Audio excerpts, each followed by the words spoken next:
Բարև ձեզ, մեր պայքարն է եւ շարունակում ենք մեր զրույցների շարքը։ Հիշեցնեմ, որ մենք անցյալ անգամ սկսեցինք խոսել 2020 թվականի պատերազմին ընդառաջ եւ պատերազմի ընթացքում քաղաքական վերնախավերի դիրքորոշման մասին, դերի մասին։ Ներածական զուտ խոսակցություն ունեցանք անցյալ անգամ, ոչ այդքան խորը, ավելի շուտ որոշ բաներ, այսպես վերհուշներ, որոշ բաներ ուղղակի հիշեցինք, որոշ բաներ ես իմ անձնական զուտ փորձից պատմեցի, որոշ տենց հրապարակային լուրեր հիշեցինք, ավելի շատ ներածական էր այդ խոսակցությունը։ Հիմա այսօր շարունակենք, բայց շարունակելուց առաջ էլի, ինչպես եւ անցյալ անգամ խոստացել եմ, զգուշացումը ամեն անգամ անելու եմ, որովհետեւ ինքը շատ կարեւոր է, որպեսզի մարդիկ կոնտեքստից դուրս չհասկանան։ Այն ամեն ինչը, ինչ որ մենք խոսելու ենք եւ բավականին կոշտ կարծում եմ գնահատականներ ենք տալու նաեւ ուրեմն իշխանությունից դուրս եղած, այսպես ասած, ընդդիմադիր կամ ոչ իշխանական, ինչպես ուզում եք տվյալ դեպքում կոչեք, քաղաքական ուրեմն խոշոր ուժերի, գործիչների դիրքորոշումների մասին, այդ գնահատականները որ տալու են, ինչպես անցյալ անգամ էլ ասացի, թող ոչ մի վարքյան, ոչ մի րոպե, ոչ մի պահ առիթ չդառնան այսօրվա իշխող ուժի աջակիցների համար կամ հենց իրենց համար, որ դրանից չգիտեմ ուրախանան կամ ոգևորվեն, որովհետև բացարձակապես դա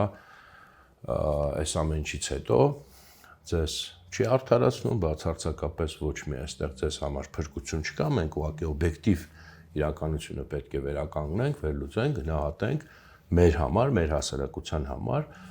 բայց այստեղ քաղաքական որևէ ուժի համար արդարացման որևէ sense նույնիսկ փոքրիկ իսկ շանս չկա եւ բացատրել եմ, հիմնավորել եմ թե ինչու, եթե հետաքրքիր ավելի մանրամասն հենց անցյալ հաղորդումն էլ կարող եք նայել, որովհետեւ մեծ հաշվով տարիները ցույց տվեցին, որ այդ սկզբունքային էական խնդրում ոչ մի տարբերություն իրականում չկա եւ այն ինչը որ այսօր որպես պաշտոնական կուրս եւ պաշտոնական գաղափարախոսություն ընդունվել է, դա հենց այն է, ինչ որ պատերազմի ժամանակ, պատերազմին ընդառաջ, ինչը որ կարելի էր բնորոշել որպես 5-րդ Շարասյան դիրքորոշում, որը մեր քաղաքական դաշտի զգալի մասը որդեգրել էր։ Ուզում ասեմ, տարբերություն չկա, ես նույնիսկ փորձեցի նոր տերմին այդ իմաստով օգտագործել, եթե շատ եք ուզում որ տարբերություն լինի ձեր մեջ, կարող եք ձեզ կոչել 6-րդ Շարասյուն, բայց ոչ ինչ որ ավելի լավ բան, այդքանն է։ Դուք կարող եք ընտրել կամ 5-րդ Շարասյան մաս կամ 6-րդ Շարասյուն եղեք, եթե շատ եք ուզում։ Հիմա այս զգուշացումը ես արեցի, ներողություն եմ խնդրում, որ էլի եմ անելու, ամեն անգամ անելու եմ, երբ որ այս թեման լինի։ Հիմա անցնենք առաջ։ 2020 թվականի սեպտեմբերի 9-ը։ Դա մի օր էր, երբ որ լուր տարածվեց, որ առաջին նախագահ Լևոն Տեր-Պետրոսյանը հանդիպեց Հայաստանում Ռուսաստանի դեսպան Կապիրկինի հետ, հա։ Այդ ժամանակ այդ լուրը եւ հանդիպեց եւ դրա մասին եղավ ուրեմն հատուկ հաղորդագրություն տարածեցին, առաջին նախագահի մամլոխոսնակը հաղորդագրություն տարածեց։ Այդ ժամանակ, երբ որ այդ լուրը տարածվեց, իմ համար ճիշտ ասած, սա ոնց որ վերջնական կարևոր ազդանշաններից էր, որ ես դեռ չէի պատկերացնում կոնկրետ թե ինչ տիպի բան է պատրաստվում, ասենք մանրամասները չէի պատկերացնում, չէի էլ կարող բնական, որտեղ մանրամասների համար ինֆորմացիա պետք է ունենաս, իմս վերլուծություն է, ես միտումներն եմ կարողանում վերլուծությամբ հասկանալ հրապարակային աղբյուրներից, բայց այն ինչ որ բոլորս էլ երևի կամ շատերը զգում էին, որ մի շատ լուրջ բան է նախապատրաստվում Հայաստանի շուրջ եւ Հայաստանի դեմ, եւ շատ լուրջ բան ասելով նաեւ հասկանում ենք, որ ամենայն հավանականությամբ դա Արցախի հետ է կապված եւ ամենայն հավանականությամբ ռազմական գործողությունների մասին է խոսքը, այդ թվում նաեւ արդեն հասկանում ենք, որ Թուրքիայի ներգրավվածությունը կա։ Իմ համար կարճ ասած այդ լուրը ոնց որ շատ վերջին կարևոր ազդանշաններից էր, որ այդ ինչին որ մենք սպասում ենք շատ մոտ է։ Այն ժամանակ իհարկե եթե ես փորձեի տենց մարդկանց մանավանդ հարավելևս հրապարակային ասել, թե այդ լուրը կոնկրետ Տեր-Պետրոսյանի եւ դեսպանի հանդիպման լուրը իմ համար այդքան կարևոր ազդակ էր, այդքան կարևոր ազդանշան էր, ես կարծում եմ, որ մեծ մասը կամ չէր հասկանա, կամ չէր ընդունի իմ այդ մոտեցումը, որ դա այդքան կարևոր ազդանշան է եւ կարծում եմ նույնիսկ իմ մասին կմտածեին, որ երևի մի քիչ մեղմ ասած չափազանցնում եմ կամ չափազանցությունների մեջ եմ փորձել եմ մի քանի քո ասել եւ մոտավորապես այդ ռեակցիան եմ ստացել հասկանալով, ըմբռնելով, որովհետեւ դա այնպիսի բան է, որ դու չես կարող հիմնավոր է սա, դա ավելի շուտ գալիս է քո փորձից, զգացողություններից եւ այլն, երբ որ դու արդեն այդ քաղաքական process-ները մի քիչ փորձից գիտես, հասկանում ես, որ դա հենց այնպես պատահական հանդիպում չէր։ Ամեն դեպքում իմ համար այն ժամանակ դա շատ կարևոր նշանակություն ունեցավ, որպես ազդանշան, արդեն ես հասկացա, որ շատ մոտենում ենք արդեն այդ վճռական իրադարձությանը, բայց հիմա իհարկե հետադարձ ես կարծում եմ բարդ չի բոլորիս համար, այդ մարդկանց համար, որոնք միգուցե այդքան տենց քաղաքական հայացք կամ փորձ չունեն, այդքանից հետո ինչը որ մեզ այդ տեղի ունեցավ, կարծում եմ արդեն շատ ավելի հեշտ կլինի բացատրել այս իրադարձության կարևորությունը, մի քիչ անց ավելի մանրամասն կփորձենք իհարկե վերլուծել, բայց միանգամից ասեմ, որ իհարկե այստեղ հարցը այն չի, որ հարցը Լևոն Տեր-Պետրոսյանը չի հենց այստեղ, հա, որովհետև դրանից հետո մենք երևի այսօր չենք հասնի խոսալ, բայց հաջորդ անգամ դրան էլ կհասնենք արդեն հոկտեմբերի մեջ, հոկտեմբերի սկզբին նույն կապիտկինը հանդիպես նաև Ռոբերտ Քոչարյանին, հանդիպես նաև Սերժ Սարգսյանին, սկզբում Սերժ Սարգսյանին հոկտեմբերի 1-ին, հետո հոկտեմբերի 6-ին Ռոբերտ Քոչարյան, չգիտեմ ինչի այդպիսի հերթականությամբ, չեմ կարող նաև ասել, ճիշտն ասած չունեմ վարկած տվյալ դեպքում, թե ինչու արդեն պատերազմի ժամանակ, այլ ոչ թե պատերազմին ընդառաջ, ինչպես Լևոն Տեր-Պետրոսյանի, բայց ամեն դեպքում ես ուզում եմ շեշտեմ, որ չպատկերացնենք, որ այստեղ խնդիրը հենց Լևոն Տեր-Պետրոսյանն է, ուղղակի տվյալ դեպքում, իհարկե Լևոն Տեր-Պետրոսյանն էլ է, որովհետև հասկանում ենք, որ կարևոր լավագույն ֆիգուրներից է հայկական քաղաքական դաշտի, հայկական քաղաքական պատմության, բայց այստեղ այս մի օրինակով մենք ուղղակի պետք է սկսենք այսենց այդ կծիկը որքան հնարավոր է ուրեմն քանդել, հասկանալով թե ինչ էր կատարվում հայկական քաղաքական դաշտում, ինչ պայմանավորվածությունների մեջ էին մտնում կոնկրետ Ռուսաստանի հետ, իսկ մենք գիտենք, որ Ռուսաստանը այդ պատերը մենք սահմանել ենք եւ հիմնավորել ենք, որ Ռուսաստանը այստեղ ուղակի, այսպես ասած, ճակերտավոր չեզոք կողմ չէր, ոչ էլ այսպես ասած Հայաստանի դաշնակից էր, այլ ինքը պատերազմի կողմերից էր,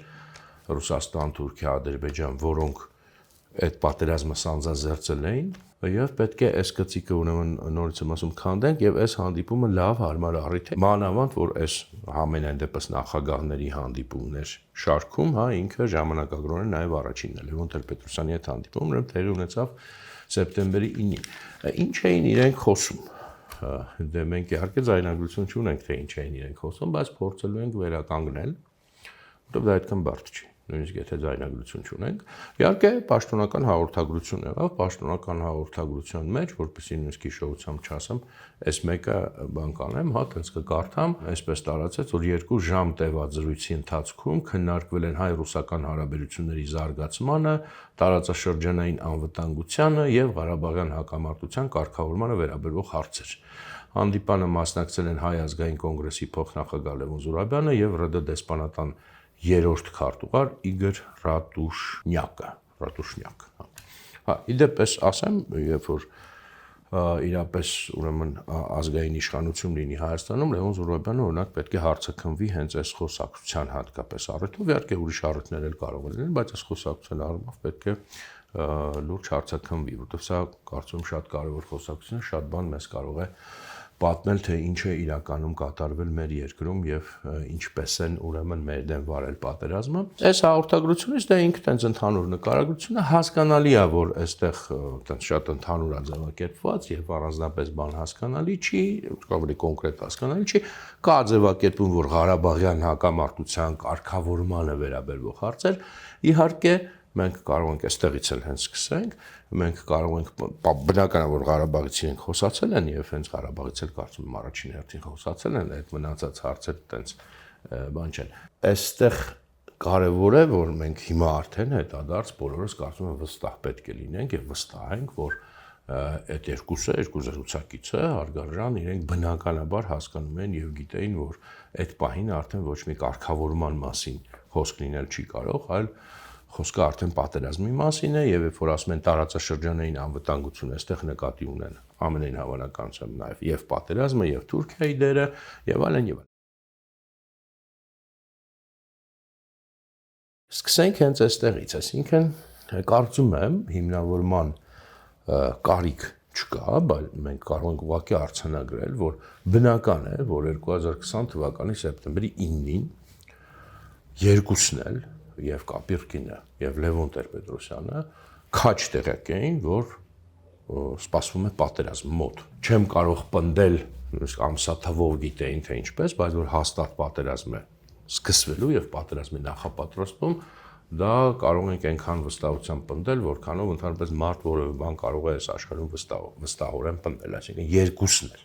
հաստատապես տեղյակ են սրա մասին, ելի եմ ասում, երևի թե հիմնավորման կարիք այստեղ չկա, եթե նույնիսկ մենք այն ժամանակ, ավելի sense քիչ ինֆորմացիա տիրապետողներս արդեն զգում ենք, արդեն հասկանում ենք, թե ինչ է նախապատրաստում, բնականաբար Ռուսաստանը, բնականաբար այդ երկուսը գիտեին ինֆորմացիայի մակարդակով, ստույգ ինֆորմացիայի մակարդակով։ Հետևաբար, պարզ է, որ այդ երկուսի խոսակցությունը այլ բան չէր կարող լինել այդ ժամանակ, քան պատերազմի մասին, ուրիշ ավելի կարևոր թեմա չէր կարող լինել եւ բնական է, որ մենք էլի կարող ենք վստահ պնդել, որ հանդիպման նպատակը հենց դա է եղել, այսինքն քննարկել ապագա պատերազմը եւ ապագա պատերազմում դիրքորոշումները, գործողությունները ճշտել եւ քննարկել։ Մի բան էլ հիշեցի, որ բացի այս պաշտոնական հաղորդագրությունից, ուրեմն այդ ժամանակ եղավ նաեւ մամուլում մի հատ sense արտահոսք հրապարակում կարծեմ, հրապարակ թերթում կարծեմ, դպվեց, որ իբր հակին մոտ աղբյուրները ինչ են այս հանդիպման մասին պատմել, դրանք անդրադառնանք, տենց բայց բան չի էլի, տենց շատ միանգամից ասեմ, ինքը շատ կարևոր չի։ Ուղղակի մի հատ դետալային դեր կարող է ունենալ։ Կարևորը այն է, ինչ որ մենք հիմա կփորձենք հենց վերլուծությամբ, շատ պարզ վերլուծությամբ, վերլուծությունն էլ նույնիսկ սա երևի շատ բան կլինի կոչել, պարզ այս վերլուծությամբ, քննությամբ, այսպես ասած, բացել այս խոսակցության բանը։ Ուրեմն առաջինը պարզ է, որ պետք է խոսեին պատերազմից, բայց ինչ պետք է խոսեին պատերազմից, որ չեն խոսալու ուղղակի դե գիտես պատերազմ է լինելու եւ այլն եւ այլն, պարզ է, որ այստեղ շատ գործնական խոսակցություն պետք է լիներ։ Հա, նաեւ այստեղ ավելացնենք, որ բնականաբար մենք հասկանում ենք, որ Լևոն Տեր-Պետրոսյանը շատ լավ հասկանում է Ռուսաստանի դերը այս պատերազմում, ասինքն եթե ինչ որ մեկը կար Հայաստանում, որ դա հասկանում է, դա հաստատ ինքն էր, եթե նույնիսկ մի մարդ լիներ Հայաստանում, որ դա այդ պահին հասկանում, դա հաստատ առաջին հերթին ինքն էր։ Մանավանդ որ մենք հիշում ենք, մենք այս մեր շարքում խոսել ենք, շեշտել ենք եւ հիշեցրել ենք դրա մասին, որ հենց Լևոն Տեր-Պետրոսյանը առաջին մարդն է եղել Հայաստանում, ով որ հրապարակային, այմա ոչ հրապարակային մակարդակում չեմ կարող ասել, կամ համենայն դեպս իմ իմանալով, իմ հիշելով առաջինն է եղել, որը դեռ 2015 թվականի նոյեմբերին զգուշացրեց, որ այն բանից հետո, երբ Ռուսաստանը Մերձավոր Արևելքում, կոնկրետ Սիրիայում իր քաղաքականությունը ակտիվացրեց, մտցրեց ուրեմն ռազմական ուժ Սիրիա, այդ պահից հիշում եք, որ Լևոն Տեր-Պետրոսյանը պարզ հայերենով զգուշացրեց, որ դրանից բխում է, որ Ղարաբաղյան հարցում սպասվում են լուրջ փոփոխություններ։ Դա եղել է 2015 թվականի նոյեմբերին, մենք սրա մասին մանրամասն խոսել ենք եւ խոսել ենք նաեւ, որ այդ խոսքը ապացուցվեց, երբ որ 2016-ի ապրիլին, այսինքն ընդամենը մի քանի ամիս անց այս զգուշացումից հետո սկսվեց արդեն փաստորեն պատերազմը։ Այդ ժամանակ մենք դա կոչում ենք ապրիլյան պատերազմ կամ քառօրյա պատերազմ։ Ես համարում եմ, որ այն պատերազմը, որը սկսվել է եւ մինչեւ հիմա էլ չի ավարտվել։ Հա, իհարկե, այստեղ զուտ իմիջիալուց ասեմ, ինձ ասում են, բա ինչի է դա 2016-ին, պատերազմը կարող ենք 2010, ինչու ոչ 2014-ին, ինչու ոչ 2012-ին, մյուսն էլ ասում է դե 88-ին է սկսել։ Շուրջան, այդ սա հասկանալի է, մենք կարող ենք այդպես անվերջ գնալ։ Ես էլ կարող եմ ասել Ղարաբաղյան պատերազմը, ասենք 1920-ին է սկսվել օրինակ, հա, բայց այստեղ հարցը այդ չի, որտեղ պատմական խորք ունեցող հարց է, բնականաբար ամեն ինչը իրար հետ կապված է։ Բնականաբար 88-ը հատկապես կարևոր բան է եւ այսպես ասած դատա է, բայց խնդիրը հետեւն է, մենք խոսում ենք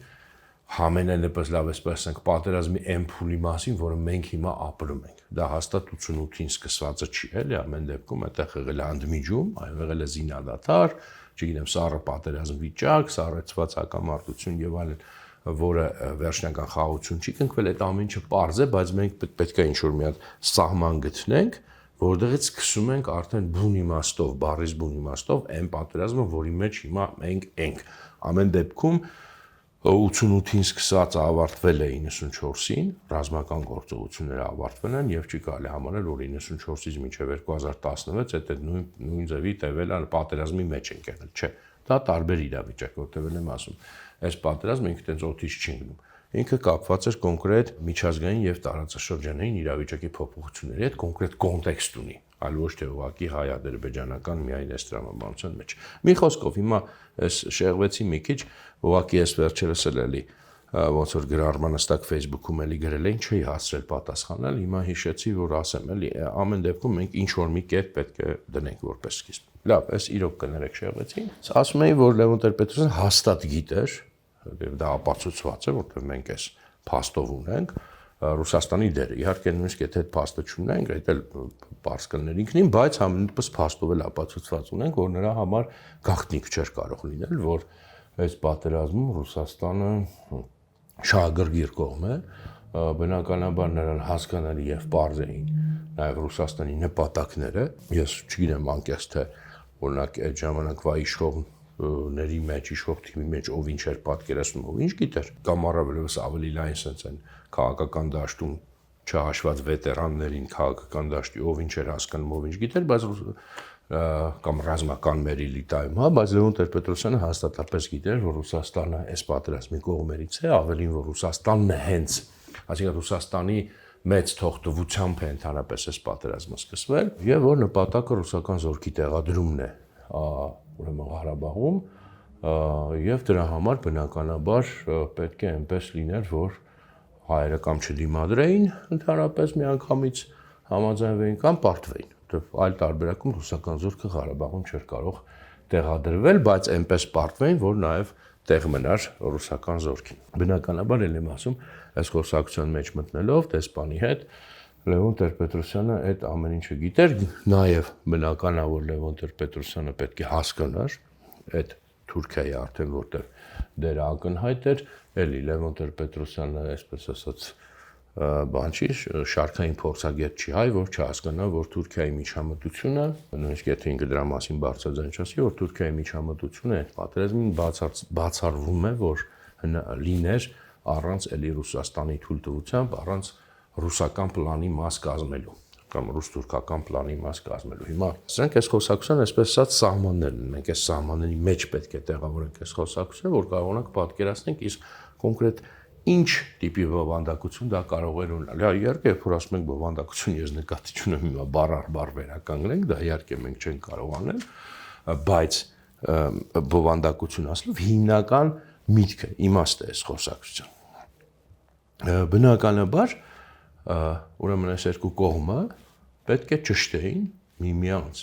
վերջնականապես ճշտեին, պայմանավորվեին ավելի շուտ նույնիսկ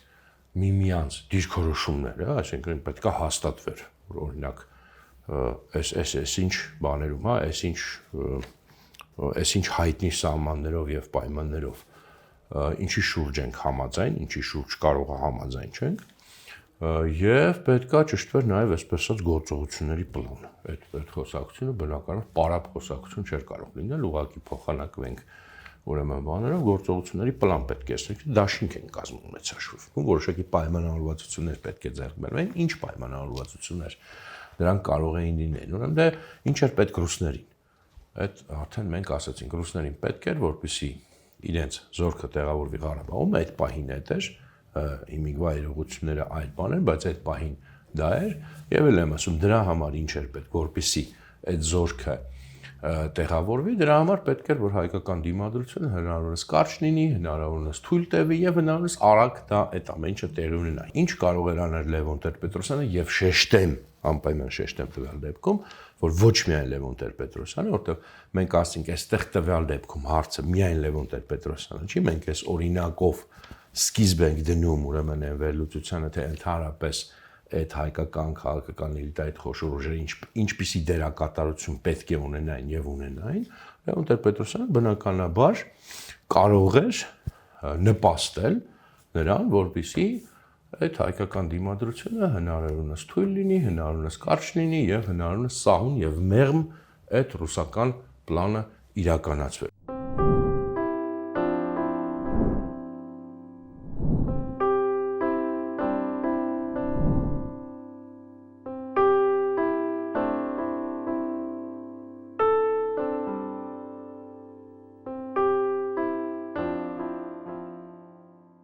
Այստեղ մի քան ճշտում պետք է անենք իհարկե, որովհետև խնդիրը այն է, որ Լևոն Տեր-Պետրոսյանը կարող էր, հիմա ես չեմ կարող ստուգել, եւ անկեղծորեն համոզված լինել, եւ միգուցե հիմա էլ անկեղծորեն համոզված, որ դա իրոք նաեւ Հայաստանի տեսակետից լավագույնն էր։ Հիմա մենք դա չենք քննարկում, դա չենք խոսում, հա։ Կարող է ինքը համոզված էր, որ այդպես ավելի լավ է, ասենք, հայ ժողովրդի համար, որ միևնույն է, այսինքն հաստատ տենց էլ մտածում էր, որ այդպես էլ մտածում էր, որ ու շուտ բանից էր այդպես մտածում, որ դիմադրությունը միևնույն է անիմաստ է, որ Ռուսաստանը վերադառնում է տարածաշրջան եւ պետք է պարզապես կատարել այն ամեն ինչը, ինչ որ ռուսները մեզանից պահանջում են։ Եվ ուզում եմ ասեմ, որ մարդը միշտ հիմա որտեվ ես նկարագրեցի մի հատ դեր, որը բնականաբար ինքը օբյեկտիվ իրականության տեսակետից շատ բացասական դեր է, բայց ես սա ուզում եմ, որտեվ այս հարցը միշտ ծագում է, էլի, բայց ոնց ասենք մարդը կարող է իր վրա այդպիսի բան վերցնել։ Մարդը միշտ ունի արդարացումներ, ոչ ոք երբեք իր ասենց հայրենիքի դեմ գիտակցված չի գնում մեծամասամբ։ Որոշ բացառություններ կան։ Մարդը միշտ ունի արդարացումներ, որ իսկականից սա հայ ժողովրդի շահերից է բխում, եւ ինքը եւ իր հետևորդները մինչեւ հիմա էլ այդպես վստահաբար հավատում են եւ հակառակը։ Մեր նման մարդկանց են պատկերացնում պես թշնամի։ Օրինակ ինձ որպես չգիտեմ, այդպես ասել եմ նույնիսկ մի հատ ցուցակ էին հրապարակել պատերազմի հրձիքների ցուցակի մեջ եւ այլն, մենակ ինձ չէ բնականաբար։ Այսինքն իրենք էլ կարծում են, որ այդ մենք ենք ժողովրդի եւ հայրենիքի թշնամի։ Իրականություն իհարկե այդպեսին չի։ Մյուս ճշտումը նաև որ ուզում եմ բանանեմ, կատարեմ, դա այն է, որ էլի հարց կարող է ցկի լավ, մանավանդ եթե sense վերցնենք միջինացված մեր հասարակության մեջ ցավոք սրտի միջինացված տարածված sense ինքնապատկերացման տեսակետից, նաև մեզ պարտադրված ինքնապատկերացման տեսակետից, ու նաև միջին հայ sense ասած ծակ պրոֆեսորի կամ ծակ փորձագետի տեսակետից, դա 1000 տարի ռուսներին պետք էր այդքան բանը, մեկը իրանք գիտեին, որ պատերազմը հաղթելու են, մեկը այդ ամեն ինչը sense սահուն գնալու էր, մի հատ է գնային առանձին Տեր-Պետրոսյանին համոզեին, առանձին էլ մյուսին համոզեին, այն մյուսին, երրորդին, չորրորդին համոզեին, էլ ինչներին էր իրանց պետք է մի հատ էլ Հայաստանում գործող այդ ցանցը, որը պետք է փորձել ուրեմն համոզել, որ դիմադրությունն անիմաստ է, ինչ որ ուղակի կամ մոնողակի ձևերով, այն էլ մանավանդ Թուրքիան էլ մասնակցում է այդ պատերազմին, ինչ իմաստ կար։ Այստեղ դուք չարաչար սխալվում եք, սիրելի հայրենակիցներ, իհարկե չարաչար սխալվել տվյալ դեպքում վերաբերվում է այդ sense խոսացող գլուխներին, իսկ մեր ժողովրդին մոնորության մեջ են պարզապես մտցնում։ Խնդիրը նա է, որ Ռուսաստանը լուրջ պետություն է բնականաբար, այլ ոչ թե միջինացված հայ փորձագետ կամ հայ քաղաքական գործիչ,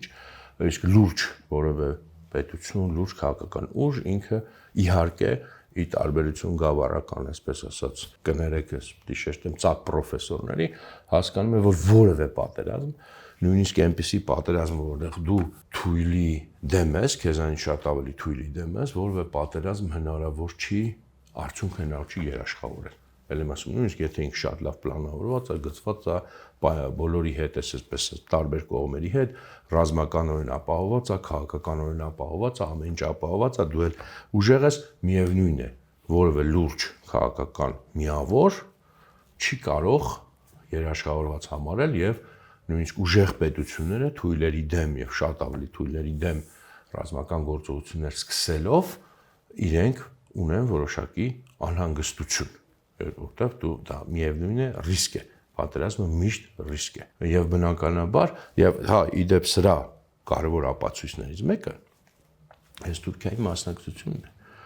Ինչ է կարծում, այդ ինչի, որտեղ ռուսների համար էլ դա այդքան բան չէ, էլի Թուրքիան որ թողնել Թուրքիային մասնակցել, թեկուզ այն չափը, որով թողեցին այդ պատերազմին, դա Ռուսաստանի համար էլ չպատկերացնենք այդքան հեշտ քայլ է։ Տարբեր իմաստներով, նախ իմիջի տեսակետից հեշտ չի։ Մինչև հիմա, տեսեք, իրանք հա փորձում են ամեն ձևի տարբեր քարոզչական ձևերով համոզել, որ դա իրանք ուղղակի Թուրքիան ինքն իրանով է դա արել, որ ռուսները այդտեղ կապ չունեն, որ ռուսները խեղճեր այնքան թույլ էին, թե 20 թվին ինչ էր եղել իրանց, որ թույլ էին, որ չեն կարող դրան խանգարել եւ այլն, բայց մենք այսքան տարի ու մեր հանրության զգալի մասը փառք Աստծո հասկացել է, որ դա հեքիաթ է, այդ հեքիաթով հիմա շատ դժվար է մարդկանց զգալի մասը չես կարող խաբել։ Մենք էլ անընդհատ հիշացնում ենք, մեղադրում ենք, հասկանում ենք, վերլուծում ենք, փաստարկում ենք, հիմնավորում ենք, լավ չի դա։ Դա Ռուսաստանը ամեն դեպքում այս տարածաշրջանում ուզում է մանավանդ հայ ժողովրդի նկատմամբ իրենց նպատակը այսպես ասած լավ Երևանն է, դա քաղաքական նպատակ է նորմալ կայսրության համար։ Սա իրենք հասկանում են, որ որոշակի իրանք առաջին իմիջի բանի են գնում, երկրորդը ռեալ քաղաքական խնդիրներ, ռեալ քաղաքական, չասեմ կորուստների, բայց ռիսկերի են գնում, ռիսկերի ավելի շուտ, որտեղ Թուրքիայի հետ ինչքան էլ իրենք պայմանավորվում են, գիտենք մենք վերլուծել ենք այդ ռուս-թուրքական ցիկլերը, բայց իրանք Թուրքիայի հետ այսպես ասած արյունակից եղբայրներ չեն, այդ դուք ոչ էլ ասենք իրական դաշնակիցներ են, ասենց ասած բանով,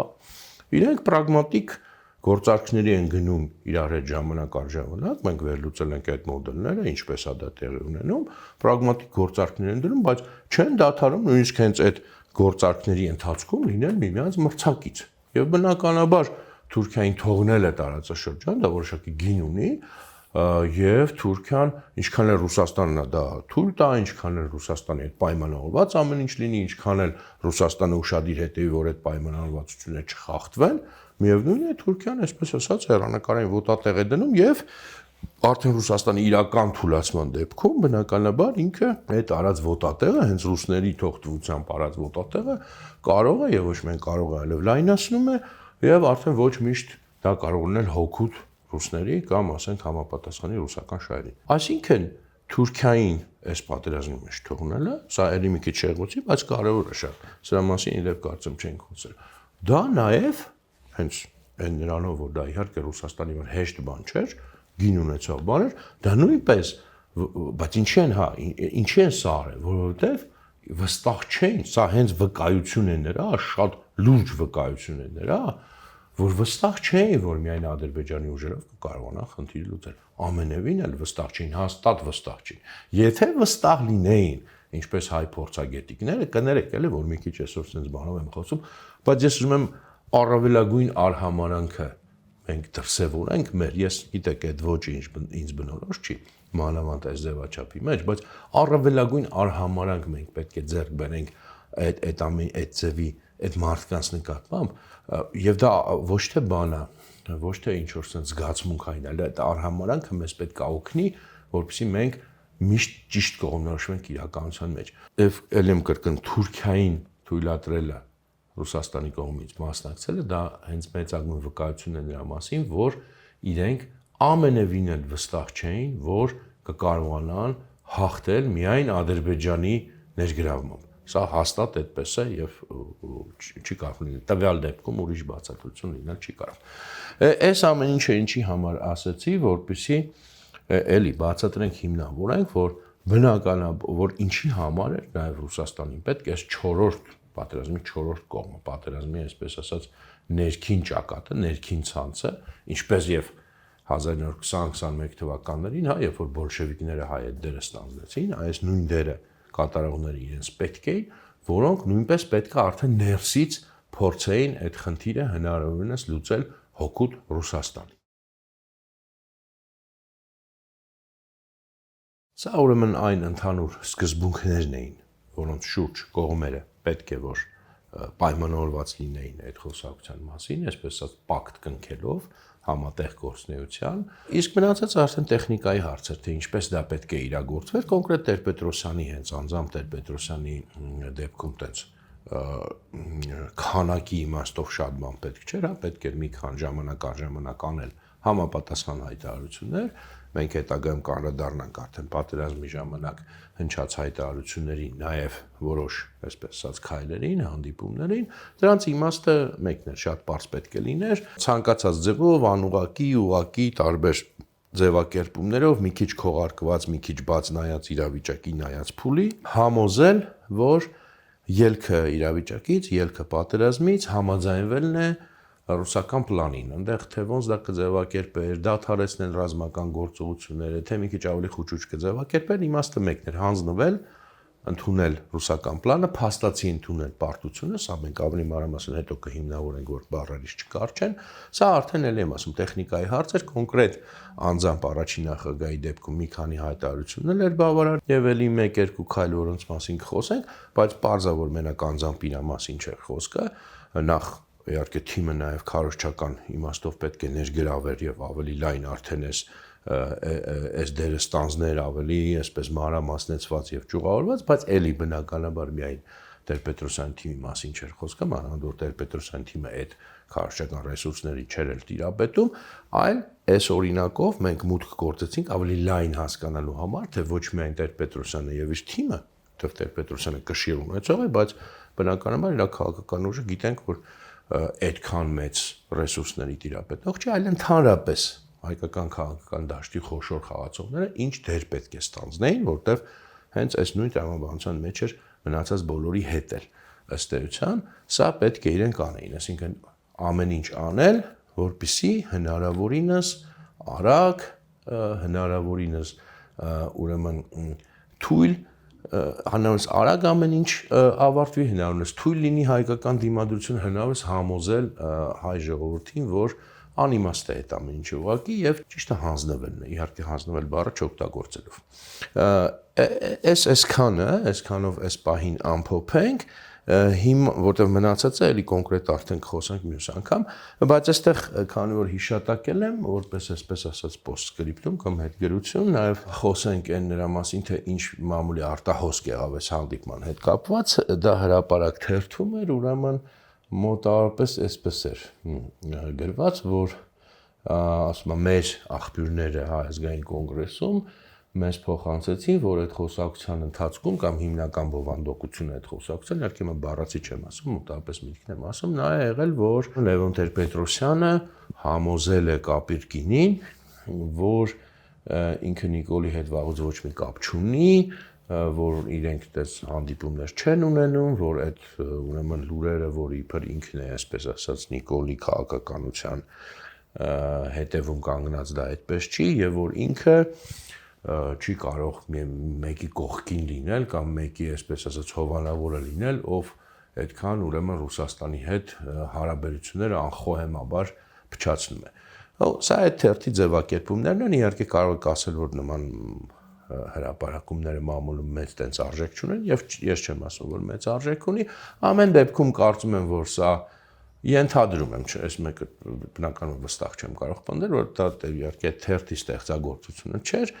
ամենայն հավանականությամբ հենց իրոք Հայ ազգային կոնգրեսից էր նման արտահոսք կազմակերպվել ճիշտ ասած այն ժամանակ երբ որ ես առաջի անգամ դա կարդացի ես մտածի որ դա հատուկ տենց ասած շեղում է իրենք հատուկ որտեղ լուրջ չվերաբերվեցի էլի բնականաբար որ դա չէր կարող լինել Տեր-Պետրոսյանի եւ Կապիրկինի խոսակցության հիմնական բովանդակությունը ինչը կարող էր եւ պետք է լինել եւ գրեթե վստահաբար եղել է դա այն ինչ որ մենք խոսեցինք իսկ սա չէր կարող լինել դա տենց լուրջ խոսակցություն չի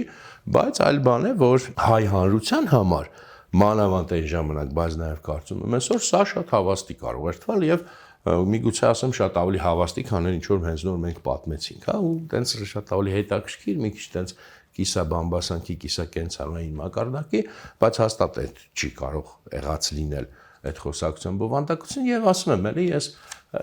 սկզբում մտածում եմ դա ուղղակի տենց հատուկ արեն է շեղելու համար համենայն դեպս, որովհետեւ իրենք էլ կարծում հասկանում, որ մարդիկ կարող են լինել, որ իրական այսպես ասած խոսակցությունը հասկանան եւ ամենայն դեպս որպեսի բանան այնպես ասած ապահովագրեն իրենց այլ բաներից բայց հետագայում ես ամեն դեպքում հիմա այտենց մի քիչ հետադարձ մտածում որ մենակ շեղման խնդիրը չէ ամեն դեպքում այստեղ էլ